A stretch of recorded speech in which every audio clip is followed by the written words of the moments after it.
वामा च दक्षिणा नाड़ी सुषुम्ना तृतीयमता प्रत्येकमक्षरं ध्यान प्रभावयति देहिषु। बाई नाड़ी, दाई नाड़ी और सुषुम्ना नाड़ी, ये 3 नाड़ियां मानी गई हैं। अरहम के प्रत्येक अक्षर का ध्यान करते हुए ये नाड़ियां सभी जीवों में प्रभाव को प्राप्त होती हैं। अरहम इस मंत्र में 3 अक्षर है, जैसे आ, रा और हा। यहाँ पर अकार वर्ण के लिए वामा, वाई, इडा नाम की नाड़ी है। रा के लिए दक्षिणा मतलब दाई, पिंगला नाम की नाड़ी है और सुषुम्ना सबसे प्रमुख सुषुम्ना नाड़ी नाम की नाड़ी है।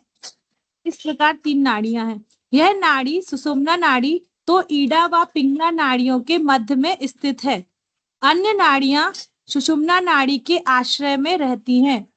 ईडा नाड़िका शरीर के बाएं भाग में स्थित होकर सुषुम्ना नाड़ी की ओर कार्य करती है तथा पिंगला नाड़ी शरीर के दाएं भाग में स्थित होकर सुषुम्ना नाड़ी के प्रति कार्य करती है। अरहम योग प्रणेता मुनि श्री प्रणम्य सागर जी ने नाड़ी वर्णन अरहम ध्यान योग नामक रचना में विस्तार पूर्वक किया है। यहाँ पर तो इतना ही पर्याप्त है कि प्रत्येक शरीर में 72,000 नाड़ियां होती हैं। ज्ञानार्णव में भी नाड़ियों के विषय में निम्न प्रकार विवेचन है। यह नासिका से आने वाला पवन एक नाड़ी में 2.5 नाली युग मुहूर्त प्रमाण काल तक रहता है। तत्पश्चात वह उसे छोड़कर दूसरी नाड़ी में अधिष्ठित हो जाता है। कुछ आचार्यों ने दिन रात 60 घड़ी प्रमाण काल के भीतर दोनों नाड़ियों में क्रम से होने वाले इस वायु के संक्रमण को 16 बार निश्चित किया है। अभिप्राय यह है कि उनके मतानुसार इस वायु का परिवर्तन दिन और रात में दोनों नाड़ियों के भीतर क्रम से 16 बार होता है। स्वस्थ मनुष्य में प्रायः वायु का जाना और आना दिन रात के भीतर 21,600 बार निर्दिष्ट किया गया है। इस श्लोक का भाव है कि जो योगी बाई इडा नाम की, दाई पिंगला नाम की तथा सुषुम्ना नाड़ियों के माध्यम से अरहम मंत्र का ध्यान करता है, वह अवश्य ही इस मंत्र के सुप्रभाव से शुभकारी लाभ प्राप्त करता है। ठीक है, एक बार मैं ये चेक कर लूं कि हम सही बुक ही पढ़ रहे हैं। यही हम ऊपर पढ़कर आए हैं ना, अलग तो नहीं? हाँ, यही पढ़कर आए हैं।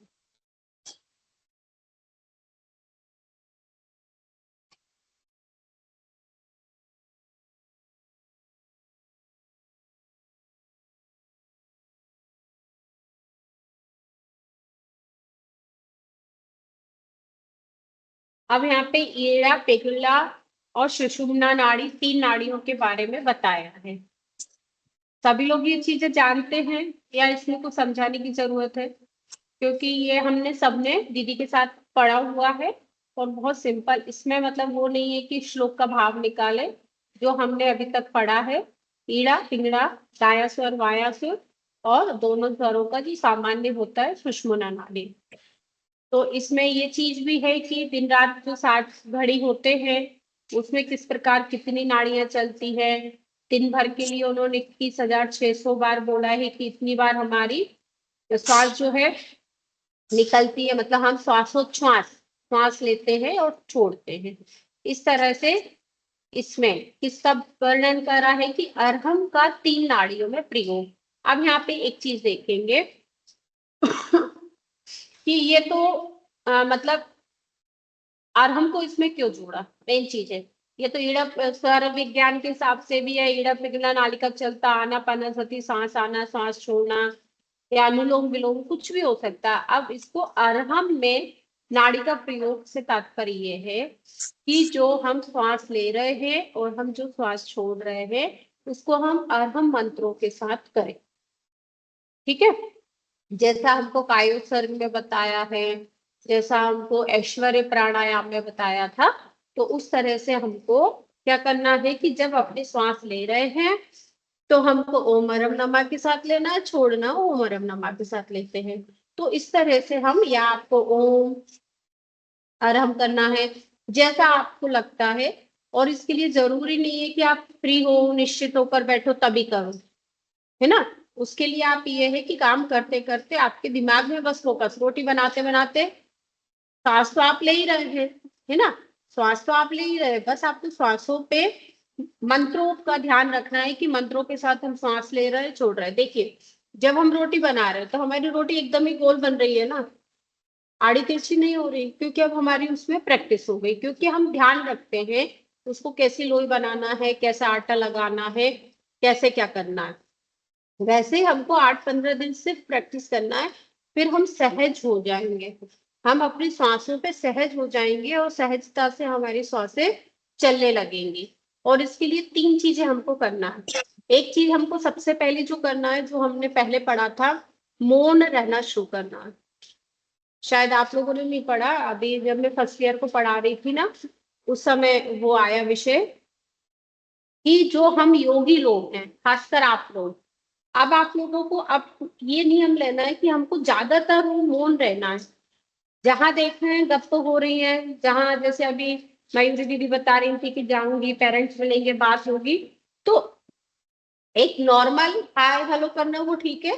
मतलब ये तो एक उदाहरण दे रही हूँ इस तरह का, जब भी हम सोसाइटी में, जब भी हम मंदिर में है, जब भी हम जॉब में है, तो हमको कोशिश करना है कि कम से कम बोलना है, अपने आप में रहना है। जिस दिन हमारा ये हो गया ना कि हम कम बोल रहे हैं, पता है उससे क्या बहुत फायदे। जैसे मैं अपना एक्सपीरियंस बता, अब मैं बैठी हूँ मेरे ऑफिस में, आप लोगों ने आके देखा होगा, आर्ट एंड ह्यूमैनिटी वाला सबसे बड़ा डिपार्टमेंट है, 17-20-15-20 लोग वहां बैठते हैं, दिन भर कुछ ना कुछ चलता है, इसने कुछ कहा, उसने कहा। अगर उन्हीं के डिस्कशन में लगो तो अपने काम का भी नुकसान है और अपना भी है। और किस्मत से मेरी टेबल बिल्कुल हटकर अलग भी है, तो मेरा वही फोकस होता है, करती रहती हूँ। और एक मैंने छोटी सी स्लिप ऊपर लगा रखी है, स्वयं में रहो बस। तो वो जब मुझे लग रहा है ना, कई कई बार तो ऐसा होता है कोई डिस्कस कर रहा है, मन में आ रहा है कि इससे रिलेटेड मैं कुछ बोलूं, फिर मुझे याद आता छोड़ो, अपने को अपने में रहना है ना। तो बस वही चीज करना है कि सबसे पहले हमको ये कोशिश करना है, जहां अनावश्यक लग रहा है वहां बोलना ही बंद कर दो। आप मंदिरों में भी देखो, मंदिरों में भी हम ये नहीं कह सकते, मैं ये वो नहीं कर रही कि हमेशा धर्म की ही बातें होती है। मंदिरों में भी जाते हैं, जब हम फ्रेंड्स होते हैं, लेडीज होती है, तो हम तो बहुत सारी साड़ी भी खरीद लेते हैं, शॉपिंग भी हो जाती है हमारी, और इधर उधर की वो भी गप्पे भी हो जाती है, बहुत सारी चीजें हो जाती है। कभी कभी जेंट्स लोग मिलेंगे तो वो राजनीति भी और चाय भी और सब कुछ कर लेते हैं ना। तो वही चीज है कि चाहे हम मंदिर में रहें, चाहे हम सोसाइटी में रहें, कटकर नहीं रहना है, रहना सबके साथ है, बस अपने में रहना है। क्या रहो सबके साथ, बस रहो अपने में, कि हम अपने में भी रहेंगे, पहली चीज। दूसरा, जब हम अपने आप में रहने लगेंगे, अपने आप में रहते हुए भी हमको थोड़ा मौन रहना है। उसका एक फायदा ये है, जब हम घर में हैं, घर में कोई नहीं है, 1-2 बच्चे हैं, हस्बैंड है हमारे, आजकल सबके साथ ये है, कुछ लोगों की ज्वाइंट फैमिली है वो है। अब हमने सोच लिया कि हमको आधे घंटे मौन रहना है। अब वो आधे घंटे में हो रहा है ना कि कुछ डिस्कशन होना है, कभी कभी हमारी हस्बैंड से किसी चीज को लेके बहस होती है और हम सोच लेते अब चुप रहना है, आधे घंटे में हम बहुत रिलैक्स हो जाते हैं। और उतनी देर में तो हमने बोल के जो अपने ऊपर जो टेंशन ले लेते हैं ना, उससे बच जाते हैं। तो यही चीज है कि 2 चीजें तो हमको ये करना है कि भीड़ में रहकर भी अपने आप में रहना है और घर में रहकर भी अपने आप में रहना है, 2 चीज हो गई। और तीसरी चीज, जब हम अपने आप में रह रहे हैं, काम कर रहे हैं, काम करते करते हमको अपनी सांसों में ओम और नमा को डालना है, ठीक है। और ये चीज मैंने पता है किसको देख के सीखी, सबसे अच्छा उदाहरण है चिन्मय भैया। गजब है, मतलब गजब पर्सनालिटी है। मैं सीरियसली मतलब कहते हैं ना कि जैसे सौम्या दीदी एक चुंबकीय व्यक्तित्व है, उनको देख के लोग अब अभी अब खजुराहो शिविर में गए थे, तो कुछ नए लोग थे, हेलो, कुछ नए लोग थे, उनके साथ मतलब वो सौम्या दीदी को उन्होंने पहली बार देखा था तो वो पूरे 3 घंटे सिर्फ सौम्या दीदी करते आई थी। तो किसी किसी का व्यक्तित्व होता है। रुचि दीदी हैं, चिन्मय भैया भी आए थे तो एक मतलब 5-6 घंटे हम लोग साथ में रहे, उनके साथ रहे। मैं सिर्फ उनको देखती रहा। आप सच मानोगे वो हर 1 मिनट पे वो कैसे सांस ले रहा है कैसे छोड़ रहा है अलग दिख रहा था। उनको जहां 10 मिनट वेट करना पड़ा ना,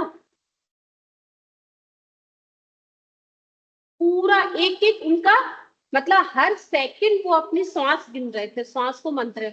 और उन्होंने मुझे भी देखा, बहुत सारी चीजें मुझे बता गए। बाद में उन्होंने सिर्फ एक चीज बोला, दीदी मंत्र को अंदर करने से अच्छा आंखें बंद करो और ये देखो कि मंत्र अपने सामने झूल रहे हैं। पहले आप ये एक्सपीरियंस और करके देखो, आपको बहुत अच्छा लगेगा। और जिसने पास से चिन्मय भैया को अभी देखा हो, किस किसने देखा एकदम पास से अभी फिलहाल में 5-6 महीने में, देखना आप उनका चेहरा क्या दमकता है, उनका मस्तिष्क ऐसे चमकता है बिल्कुल कांच जैसा। और ये मैं नहीं बोल रही, जब वो यहाँ आए तो मेरे हस्बैंड ने उनको देखा तो, और हम के कई लोगों से मिल चुके, वो देखते से कहला इनकी साधना कुछ अलग है, इनका तो चेहरा चमक रहा था। हमारे रजिस्ट्रार सर बोले, वीसी सर बोले, 1-2 लोग और बोले, कहला इनको देख के तो ऐसा लग रहा था जैसे वो एक आभा मंडल चमकता वैसे चमक रहे थे। बहुत सदा हुआ व्यक्तित्व, इतना मतलब लिमिटेड शब्द बोलना, लिमिटेड वो करना। जैसे ही टाइम मिला वो मंदिर गए और 45 मिनट की साधना करके आ गए, उस उतनी ही देर में, मतलब गजब चीज थी। तो कहते हैं ना कि जब हमारा आइडियल कोई होता है, जब हमारा वो एक होता है कि हाँ हमको किसके जैसा बनना है, तो अपन दिमाग में सिर्फ इतना रख लो कि उनकी जैसी साधना करना है तो शायद हम बहुत अच्छा कर पाए, है ना। तो ठीक है, हम आगे बढ़ेंगे। अब है ओम अरहम तत्व, इसको पढ़े फिर आगे पढ़ेंगे इसके बारे में। दीदी मैं पढ़ूं? पढ़िए पढ़िए, आप पढ़िए। ओम अरहम भी तत्व है। आगम के अनुसार तत्व विविध रूप से कहे गए हैं। तत्व अर्थात गुण। ओम तत्व का भी ज्ञापन किया गया है। ओमकार जब बिंदु से युक्त हो जाता है तो ओम बन जाता है। ओकार जब बिंदु से युक्त हो जाता है तो ओम बन जाता है, जिसका योगी जन ध्यान करते हैं। यह ओंकार सभी कामनाओं को पूर्ण करने वाला है, मोक्ष को देने वाला है। इस प्रकार ओमकार को पुनः पुनः नमन। ओम के विषय में सोमदेवाचार्य ने यशस तिलक चंपू काव्य में कहा है, पंच परमेष्ठी वाचक बीजाक्षर वाले ओम मंत्र का नासिका के अग्र भाग में दृष्टि लगाकर जो मन के मध्य में स्थापित करता है, वह दिव्य ज्ञान को प्राप्त करता है। ज्ञानार्णव में सुखचंद्राचार्य ने कहा है, इस महातत्व महाबीज महामंत्र महापद को ध्यानी शरतकालीन चंद्रमा के समान गौर वर्ण के धारक ओ को कुंभक प्राणायाम द्वारा चिंतन करें। अरम तत्व है। यह कथन तत्वानुशासन में भी इस प्रकार है।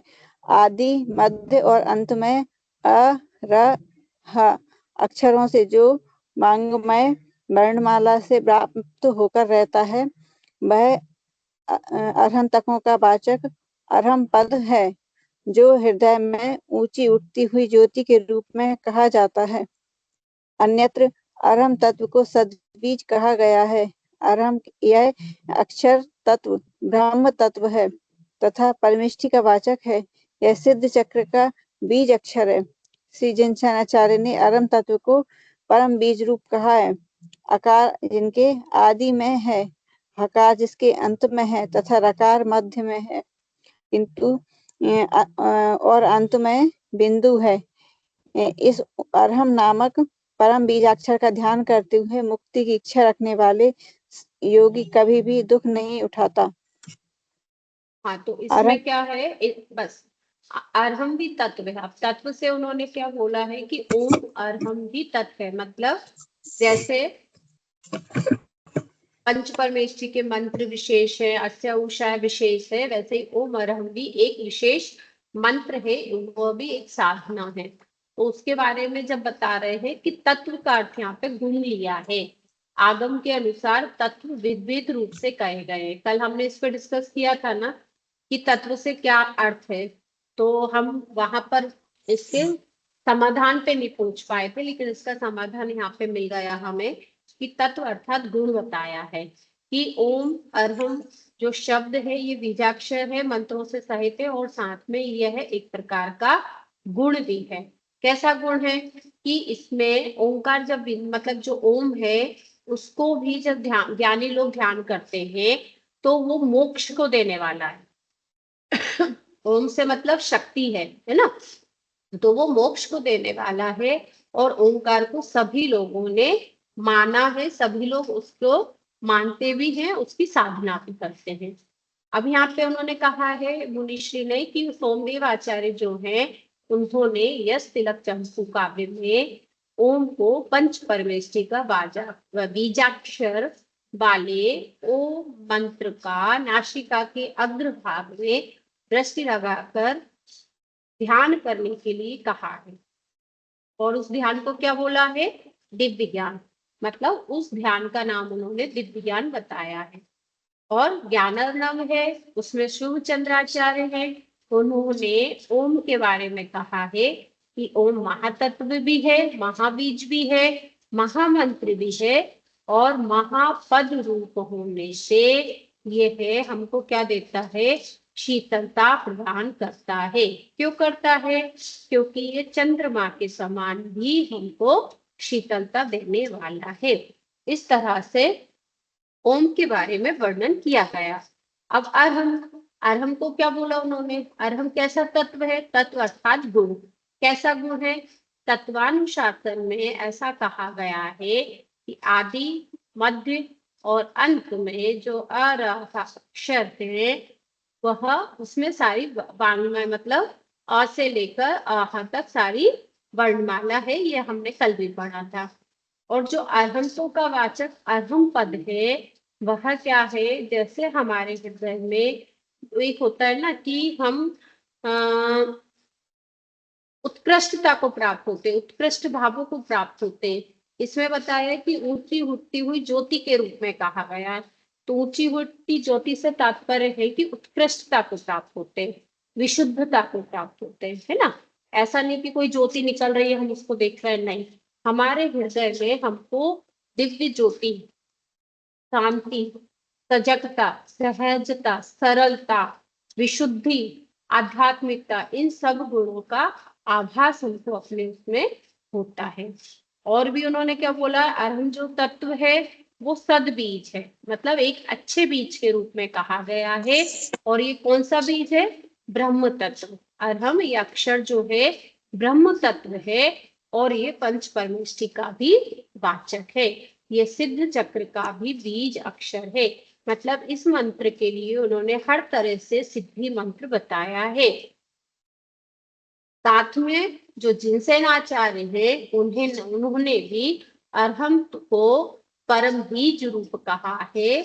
और उन्होंने क्या कहा है कि जो आकार है, जो हकार है और रकार है, ये तीनों कैसे हैं?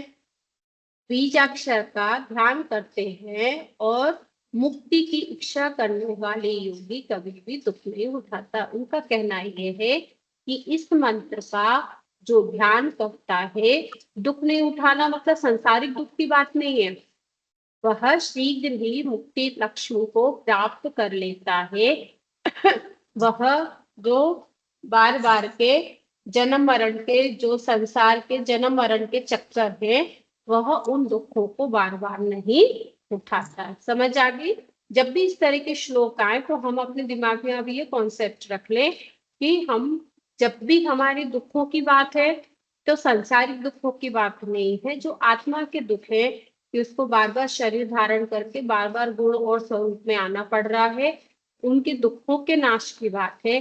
और जब सुख की बात आएगी तो कौन सा सुख है? जो अध्यात्म सुख है, जो मुक्ति का सुख है, जो जिससे बार बार हमारा जन्म मरण के चक्करों से हमको मिल रहा है, जो विशुद्धि का चक्कर सुख है, उस सुख की बात यहाँ पे हो रही है। ठीक है। आगे का पढ़ेंगे। कौन पढ़ना चाहेगा?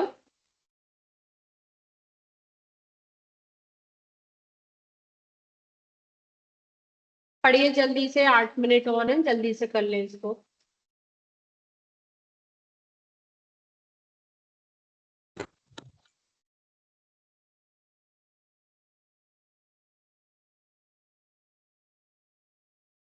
क्या हुआ?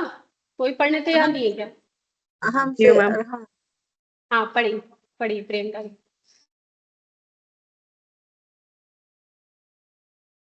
आगम के अनुसार तत्व विविध रूप में कहे गए हैं। तत्व अर्थात गुण।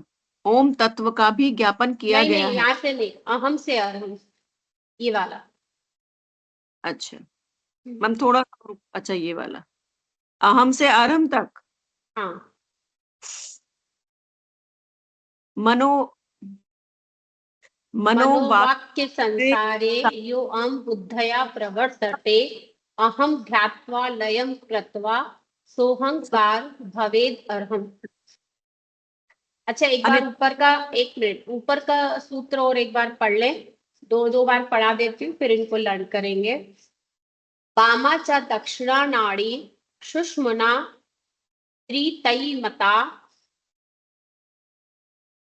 वामा च दक्षिणा नाड़ी सुषुम्ना त्रितयीमता, प्रत्येकं क्षरं ध्यायन् प्रभावे याति देहेषु।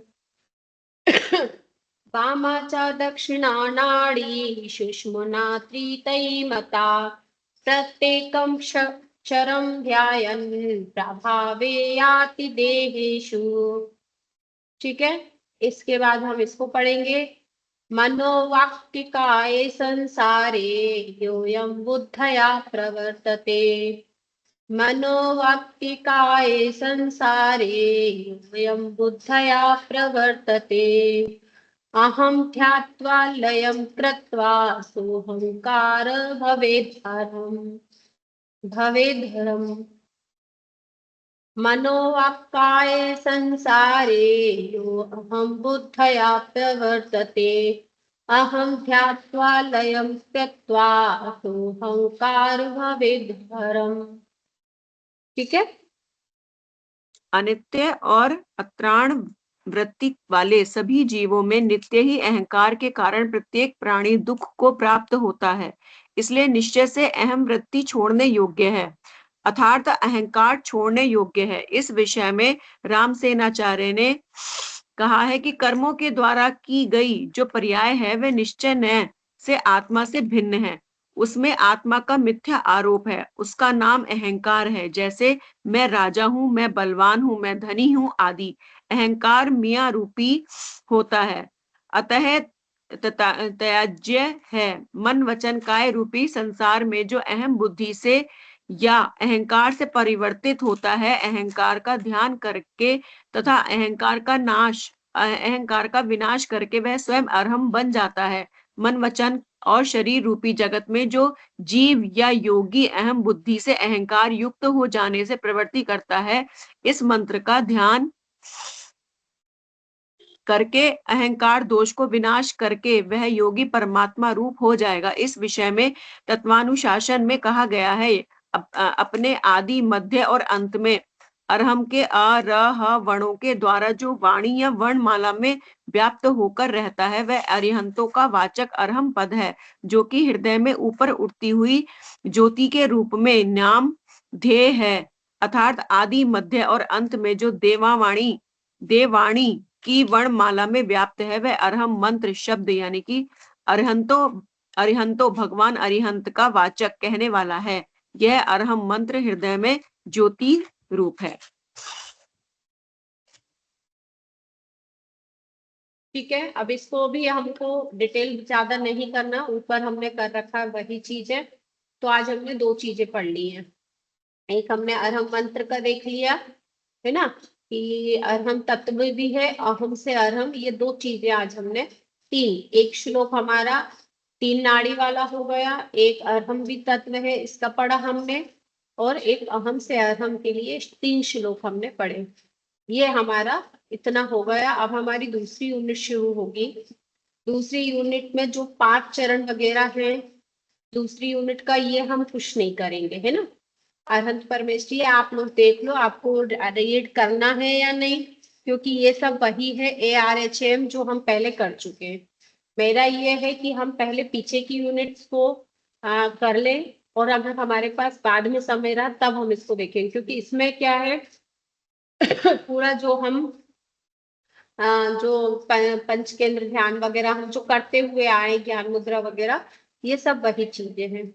या फिर एक बार देखती हूँ बैठकर कि इसमें कुछ अलग आएगा। ये अरंत मुद्रा वगैरह सब वही है, सिर्फ शुरू का ये 1-2 पेज है, 2-1 को पढ़ सकते हैं हम, एक बार रिवाइज हो जाएगा। हालांकि ये चीजें वही है, सिर्फ हम 2-1 पढ़ लेंगे, 2.1 पढ़ लेंगे 5 चरण प्रक्रिया का। 2.2 के बाद 2.2 जो है यहाँ से एक्टिवेशन वाला आप लोग ऑलरेडी सब लोग बहुत अच्छे से जानते हो, ठीक है। या फिर मुझे बता देना, पढ़ना होगा जैसा होगा। मतलब ये हमारा क्या सारा विषय ऐसा है कि हम अच्छे से पढ़ चुके हैं। रिलैक्सेशन, कायोत्सर्ग वगैरह ये सब भी हम कर चुके हैं। 2.5 हीलिंग मतलब वही नाद वगैरह है, और 2.5 अवेयरनेस, हृदय शुद्धि। 2.1 और 2.5 को हम थोड़ा थोड़ा देख सकते हैं। मोटिवेशन में भी जो प्रार्थनाएं वगैरह है ये सब देखा हुआ है। तो या तो हम ये करें कि अभी हम सेकेंड यूनिट को छोड़ देते हैं और थर्ड फोर्थ यूनिट को पहले ले लेते हैं। एक बार ये हो जाए फिर बाद में समय मिलेगा तो इसको कर लेंगे। इसमें तो ये है कि थोड़ा सा आप लोग भी सेल्फ कर सकते हैं, ठीक है। तो आप पहले फर्स्ट यूनिट आपकी पूरी हो गई है, और फर्स्ट और सेकेंड यूनिट ये मान के चलिए कि हमारी तरफ से पूरी हो गई। अब हमको थर्ड फोर्थ फिफ्थ पे काम करना है। तो मैं आपका, आज क्या है, वेडनेसडे है ना आज, या थर्सडे? वेडनेसडे, थर्सडे, थर्सडे है ना थर्सडे। जो भी हो छोड़ो, अभी आपको 4-5 दिन का टाइम दे रही हूँ। उस बुधवार को आप लोगों का टेस्ट रहेगा फर्स्ट यूनिट का। फर्स्ट यूनिट में से मैं आप लोगों को दो दिन टेस्ट लूंगी। एक दिन आपका रिटर्न होगा, एक दिन ओरल रहेगा, उसमें सबसे श्लोक पूछूंगी, ठीक है। ठीक है सबको। तो अभी हम क्लास लीव करते हैं। सारिका जी नींद से उठ जाइए, हो गई नींद पूरी। काम जल्दी खत्म करिए, क्लास के पहले रेस्ट कर लीजिए, धूप ले लीजिए, कमर ठीक कर लीजिए। कल से आधे घंटे पहले काम शुरू करना। ये अपना रेस्ट वाला टाइम जो है वो 1 घंटे पहले शुरू कर लीजिए, ठीक है। इस समय बिल्कुल हमको चेतना के साथ अच्छे से पढ़ना है। थोड़ी सी सही बात है, शरीर में थक जाते हैं तो नींद आने लगती है, लेकिन उसको आप क्या करो, 1:30 बजे से 2 बजे तक सो जाओ। चलिए मिलते हैं। और जो भी आज ये सब भेजिए PDF वगैरह सब सेव कर लीजिए। ऑलरेडी सबके पास बुक है, जिनके पास नहीं है ये भी सेव करके रखेंगे, ठीक है। चलिए, ओम हरम नमः। श्लोक याद करना है, टेस्ट की तैयारी करना है सबको।